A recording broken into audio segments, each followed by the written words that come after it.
What's up, everybody? What's going on? Welcome to another episode of the Lead From Here podcast. I am Jason. Today, we're going to continue to build on trust. And this question is how do you build trust in a team? And so building off the last video, you've talked to your people, you've asked what's working, what's not working, and you're understanding that there's issues that they're facing or things that are troubling and frustrating to them. Now the next part is getting into action, taking all those things and communicating to people and asking questions and seeing how viable they are and going through the process of understanding how to implement all these things. This is the hardest part of building trust. It's the hardest part of leadership, is taking all these things and building on to what you already have or changing what you have or adding pieces to your process or totally creating new processes, revamping processes. There's all kinds of things you can do within a team, within a department to make things better or worse for your people. And your people are some of the best people to get that information from. So if you're asking those questions, and if you don't know what I'm talking about, jump back to the video, the last video, episode number 71, I think, and the link will be in the description. But ultimately, you're asking the questions like what's working, what's not working, how can I help, what can we do, and all those things, and you're getting a lot of feedback. You're starting to build feedback. You're starting to build momentum through action and being out there and doing things. That doesn't always mean that you're going to do everything that they say. This is a pushback I got via email earlier this week, and it was just like, listen, I get ideas from people and they're terrible, and they would be cost prohibitive. They would, make people's lives worse. It would just not work. Simply flat out wouldn't work technically or just from a company perspective. That's okay.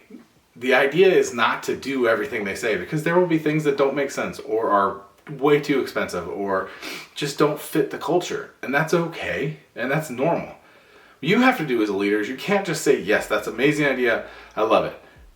Hear the ideas, say, okay, yeah, I hear that. I understand what you're saying. I comprehend what you're asking or what your idea is. I have to go shop it and figure out how we can actually implement this. So now that's your goal, right? Is to talk them through that part. Then you go out and you talk to people. And then you come back and you say, hey, this is going to be working great, and we're going to go ahead and implement this. Or talking to this person, and I talked to our leader, and I talked to our executive, and this is just kind of the reality of the situation. And here's why. Here's why this won't work right now, or here's why it will never work, or here's why it just doesn't make sense within the business right now. That doesn't mean it's a bad idea. It just means it doesn't fit. It's really important the words you choose and how you approach this topic, because if you don't do it right, you will end up in a spot where people are frustrated and feeling unheard. That's why I don't recommend addressing even bad ideas immediately in the moment. Especially not out of the gate. If you're out of the gate and things are frustrating and you're getting a lot of bad ideas and you're constantly saying no, it just goes a little bad. Now, at some point, as you develop relationships with people and you have that rapport and you have the trust, then you can absolutely say okay, so let's talk through this idea that you have. Yeah, it doesn't make sense, or it does make sense, and this is how we go about implementing it, but you could run into this speed bump, or you could run into this issue, or, hey, I understand what you're saying, I think it's a good idea, but I think we have to find a different way to approach it, because from a feasibility standpoint or cost perspective or whatever, that's probably not going to work. I'm happy to run it down, but something to know. Again, I would wait till you are quite certain you have the trust built up for that, but that's a great way to pivot the conversation, is to say, listen, I think it's a decent idea, but these are the reasons why it probably won't work. I can still run with it. We can still see what we can do and go from there. So that's really what it takes. It just takes being in action and communicating, following through. If you say you're going to look into something, look into it and get a response back to them as fast as possible. I understand that if you're doing bigger wholesale department changes, there's going to be bigger things happening, right? It's going to take time. Communicate that. Listen, we have to go to the CFO to get this, or the COO to get this, or we have to go to the CTO to get this put in place, because it's just that big of a department change. So it's going to take time. I would expect it's going to take at least a month. Give them a rough time. And then if it starts getting close to that month, and be like, I haven't seen any movement, so let's just be patient and talk them through it.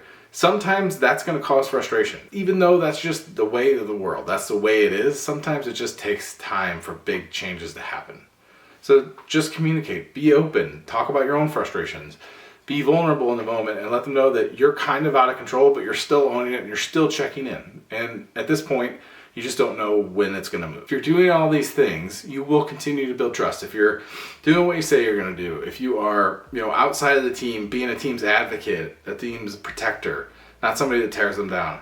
If you are listening and communicating and helping create change for the team. It's all things that will eventually build trust over time. It's not a fast process. Patience is very important.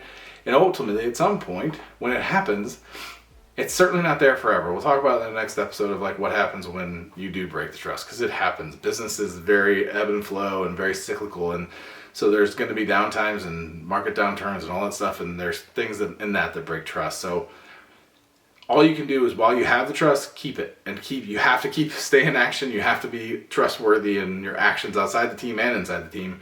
You just have to keep communicating. If you do those things, you'll be good. Hope this was helpful. If you have any questions, please hit me up, jason@leadfromhere.co. Otherwise, take care. If you like what you're hearing, please like, follow, subscribe, whatever, on whatever platform you listen to this on. I would greatly appreciate it. Take care.